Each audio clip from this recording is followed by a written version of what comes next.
Okay student, this is my second video in which I am just telling you about soil, water, natural vegetation and wildlife resources.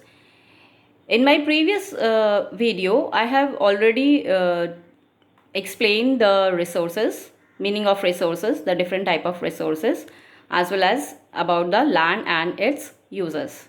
Okay, so in this video, the second is soil. What is soil? First of all, the word soil refers to the thin layer of grainy substance covering the surface of the earth. This layer is made up of organic matter, minerals, and weathered rocks. The long process of weathering is responsible for the formation of soil. Weathering Weathering means it is a process in which the rocks they just break down into simplest particle and then they form a soil. Okay? Now students, you can see this diagram in which I have explained about the factors affecting soil formation.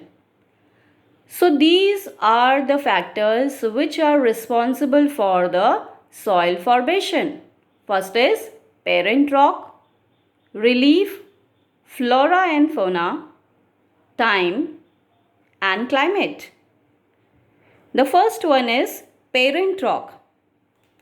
It determines color, texture, etc. Second is your relief. It determines accumulation of soil. Flora and fauna affects rate of humus formation. Next is time. It includes thickness of soil. Climate. It includes rate of weathering. So these are the factors which are responsible for the formation of soil. Now let me tell you about the degradation of soil and conservation methods. Student, you know, soil erosion and depletion pose major threat to the quality and resourcefulness of soil. Degradation takes place by both human and natural factors. Deforestation, overgrazing, overuse of chemical fertilizers or pesticides, rainwash, landslides and floods lead to degradation of soil. Now how will you conserve the soil?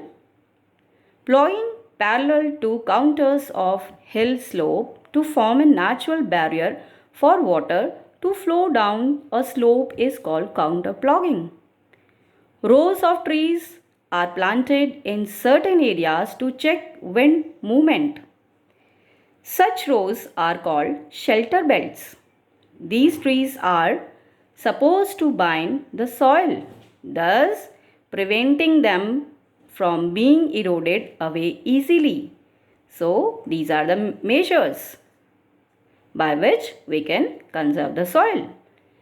Next is your water resource.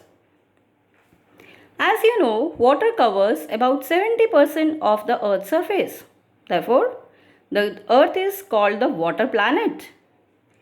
Ocean water is saline and not fit for human consumption. Fresh water is just about 2.7% of the total water. Do you know the fresh water? Fresh water, it is the when the glaciers melts and then came down to the on the earth's surface. Now, how will you conserve this water resource? Water storage is a common problem in many parts of the world. It may be consequence of variation in rain patterns or contamination of water sources. So steps need to be taken to conserve water. Water is renewable, but its overuse and pollution make it unfit for use. Sewage, industrial waste, chemicals, etc. pollute water and metals and pesticides. So how will you conserve the water resource? Yes, there are three ways to conserve water, like rainwater harvesting.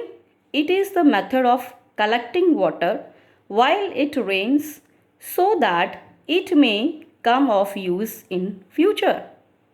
Second, the canals used for irrigation should be properly built so that loss of water does not take place while the water is transported to the field. Next is, in dry regions, drip or trickle irrigation is suggested. So these are the methods in which we can conserve the water resource. Next is your natural vegetation and wildlife resources. Natural vegetation and wildlife exist in biosphere. First of all, what is this biosphere? The narrow zone of contact between the lithosphere, hydrosphere and atmosphere is called the biosphere. The supporting and interdependent life system that exists in biosphere is called